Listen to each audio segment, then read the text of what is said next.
नमस्कार मित्रांनो, आजच्या व्हिडिओमध्ये आज आपण पाहूयात इयत्ता 12वीमधील जो आपला चालू चॅप्टर आहे तो म्हणजे कुठला तर reproduction in the lower and higher प्लांट्समधला भाग. त्यामध्ये बघा, ह्या in this lecture number 6 we will discuss about the structure of the pollen grain in the details.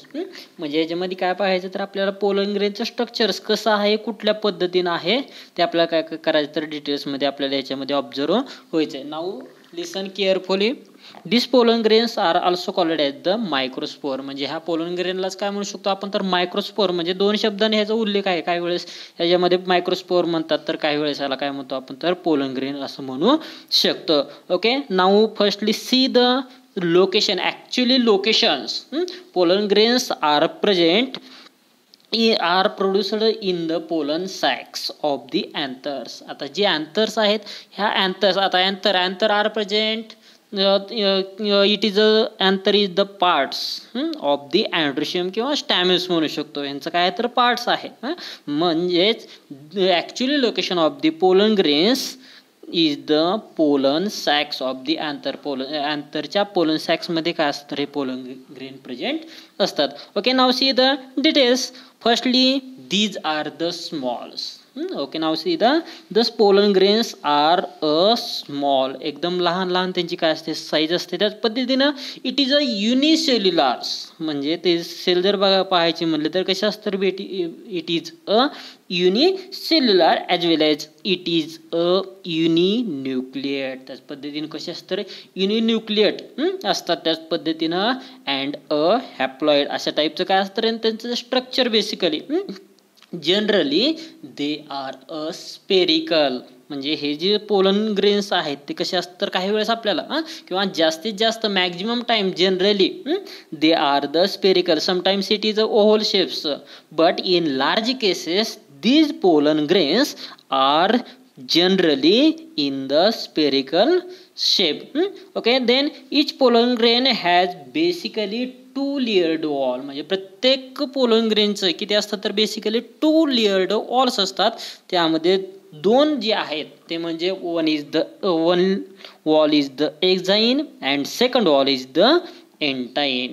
म्हणजे ते जे दोन वॉल आहेत ते म्हणजे कुठलं तरी एक्झाईन, एक आउटर लेयर्स, आणि त्याच्या आतमध्ये जो भाग प्रेझेंट असतो तो म्हणजे कुठला तरी एंटाईन. अशा दोन वॉलपासनं काय होतं तर हे पोलन ग्रेन तयार होतात. आणि ह्या दोन्ही मिळून म्हणजे टुगेदर कॉल्ड ॲज द स्पोरोडर्म. आणि अशाला काय म्हणतो आपण तर ह्या दोन्हीला मिळून टुगेदर काय म्हणू शकतो आपण तर स्पोरोडर्म असं म्हणू शकतो. आता बघा याच्यामध्ये the size of the pollen grain is basically 25 to 50 micrometer in the diameter. ह्या पोलन ग्रेनची जी साईज असते ती किती असते बेसिकली 25 ते 50 micrometer in the diameter. Okay, now see the structure of the pollen grains.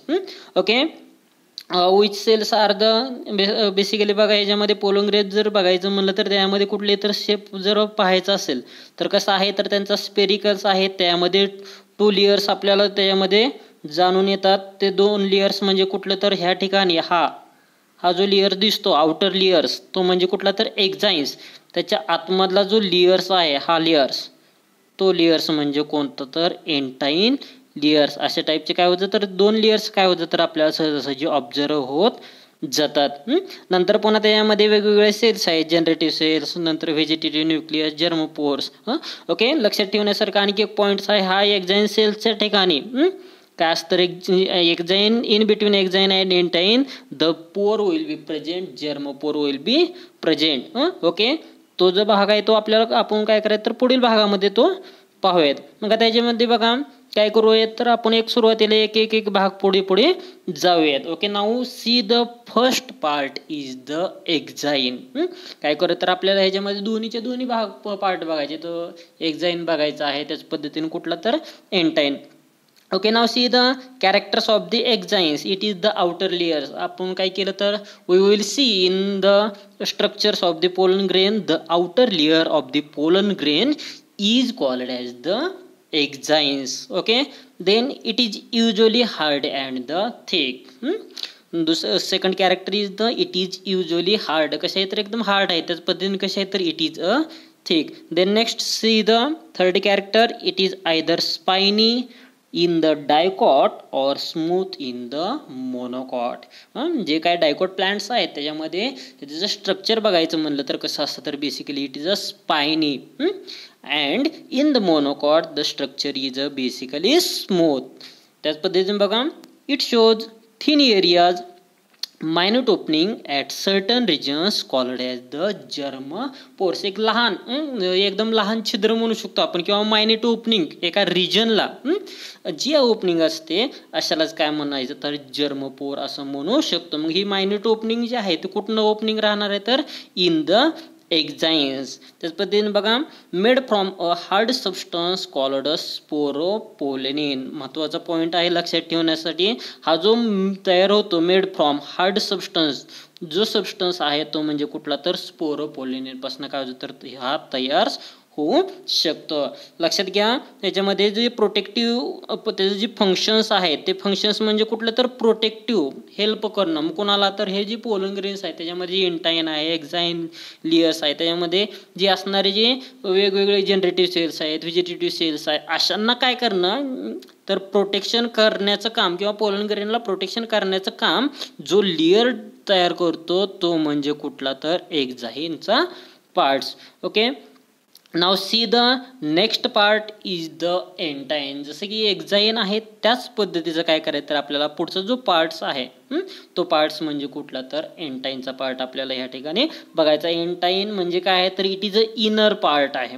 बघा inner layer of pollen grain is called as the intine. जो आतमधला लेयर्स आउटर लेयर जो आहे तो म्हणजे कुठला तर exine and the inner layer of the pollen grain is called as the entine. Okay, now see the second character, it is a thin delicate with no opening. लक्षात घ्या points. It is कसा आहे तर it is a thin आहे. त्याच पद्धतीने कसं आहे तर त्याची जी ओपनिंग आहे ती कशी आहे तर त्यामध्ये ओपनिंग ह्याच्यामध्ये नाही. त्याच पद्धतीने बघा see present inner to the exine. एक्झाईनच्या आतमधल्या बाजूला जो भाग असतो तो म्हणजे कुठला तर एंटाईनचा. Okay then see the next it encloses dense cytoplasm and the nucleus. त्यामध्ये जो इट एनक्लोजेस कुठलं तर त्यामध्ये सायटोप्लाझमचा लेयर्स आहे म्हणजे त्याच्या आतमधल्या बाजूला. त्याच पद्धतीने आणखी काय काय आहे त्याच्यामध्ये एक one dense cytoplasm will be present as well as the nucleus is present and it is made from a substance called pectocellulose. लक्षात ठेवायचा पॉइंट्स आहे.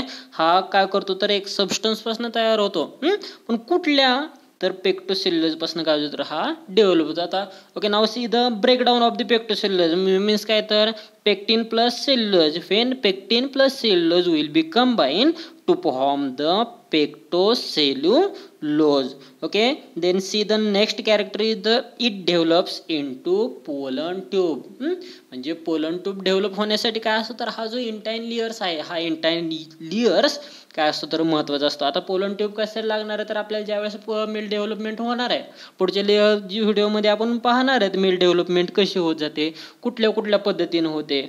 मग त्याला लागणारी जी डेव्हलपमेंट आहे त्याला लागणारी जी पोलन ट्यूब आहे ते पोलन ट्यूब डेव्हलपमेंट करण्याचं काम जे करतात ते म्हणजे कुठलं तर एंटाईन लेयर्स. थँक्यू.